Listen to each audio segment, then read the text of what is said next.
In franchise value, the quality starts coming in. That's why we call it Q. So the franchise value is very large in good companies and the breakup value is very small. If you look at Colgate or Lever, their book value will be maybe 10 rupees, 12 rupees, 15 rupees. Whereas the price of the stock will be 200, 300, 400 or maybe even 1000. So book value will be very, very small portion. They are being valued very high because their return on equity is running into 100%, 200%, literally infinite. They don't use any of the capital to make money. That's the highest order of business. When you don't use capital to make money. So that's a franchise value. Then these companies are very expensive because they are very profitable. But we still want to make money. So that you make money purely because of the growth value.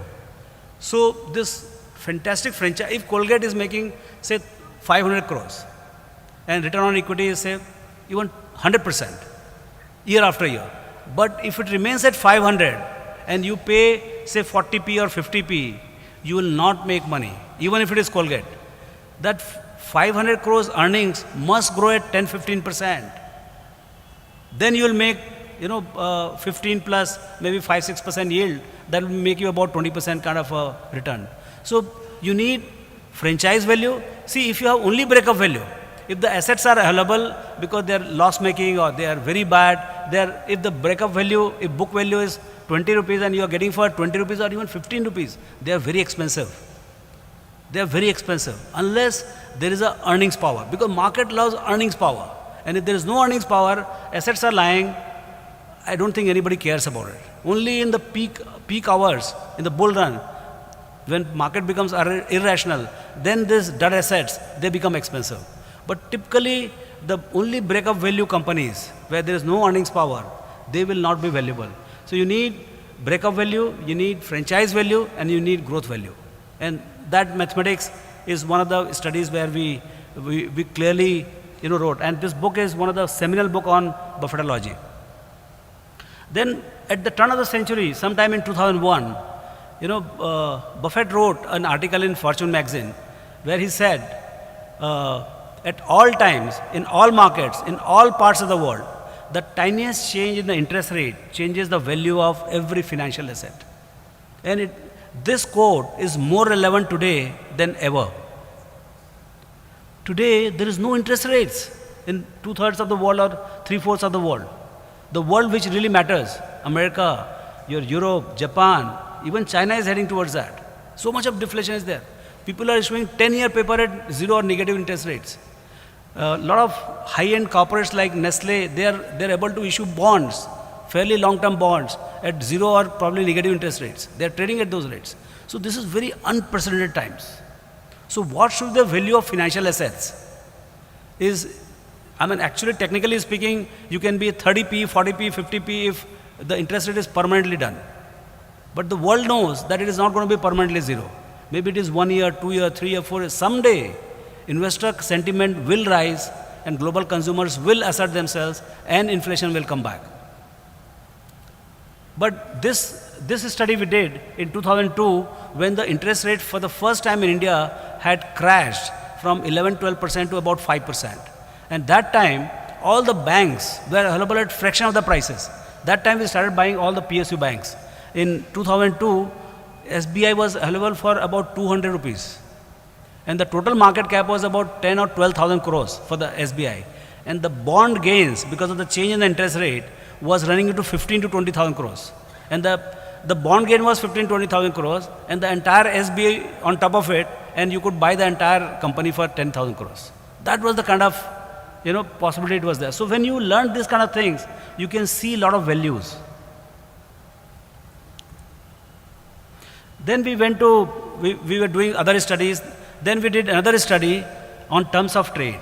One of the things was that you need to buy the companies or businesses in your portfolios which are in seller's market. They sell on their terms. In businesses either you are on seller's market or in buyer's market, where the consumers, either the company has a say on you or you have a say on the company. You get discounts. You go to any other shopping mall.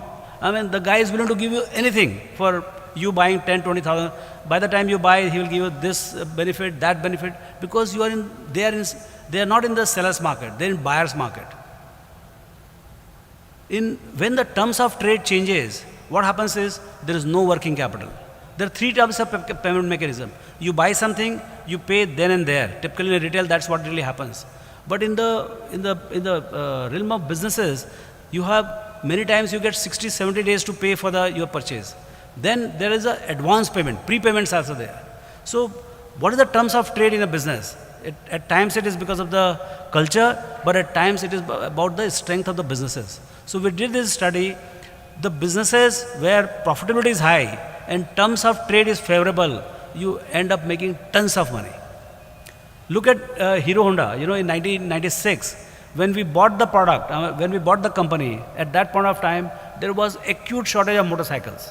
There was a premium of 3,000, 3,500 rupees for you to buy on spot. Otherwise, you have to wait for 15 days, a month, or whatever. So the terms of trade was seller's market. They could get away with anything. Today, if you want to buy a bike, you know what happens? They give you loan, they give you discount. If you ask for one, they'll give you tens of motorcycle. So the whole term has changed. You have to look at the terms of trade today. Between even within the two-wheeler segment, Eicher has a different terms of trade than Hero Honda. In Eicher, you can't get the terms today as you can get in Hero. So terms of trade for Eicher today is very different. You have a 3 months to 6 months waiting list. Whereas in Hero, you have a 3 months inventory lying in their godowns. So that's the basic difference. So you have to look at the businesses which have terms of trade in your favor at the time of purchase. Then I think one of the best studies, then the studies started becoming better. We started learning how to do it, and then we did, till about 2007, we're doing the side part of it, the specialist part of it used to be very small. From 2007 onwards, the thing started taking a very serious shape.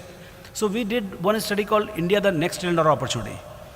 In 2007, what happened was that the Indian GDP was at about 45 lakh crores, and the rupee dollar parity came down from 45 to 42.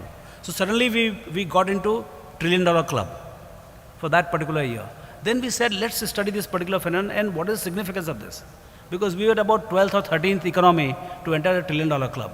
And what is the experience of China? China became a $1 trillion in 1998. Nobody knew what China is. Today, everywhere it is China. And that is what exactly is the opportunity for India. What happens is that when you grow to $1,000 per capita, your discretionary spend is very thin. But when you go from 1,000 to 2,000, your discretionary spend go almost 10x. So what is a linear GDP growth is an exponential business opportunity. So you have to position your portfolio into the companies where this exponential growth is going to happen, because market is not pricing it. So that was the one of the, I would think in top 2-3 wealth creation studies out of 19, it is one of the best and relevant even today. As relevant, probably more relevant today, because at that point of time market was at a high. 2007-8 market was running high. I was thinking market is able to see this next $1 trillion opportunity, but it was actually a Lehman credit bubble, and it got burst.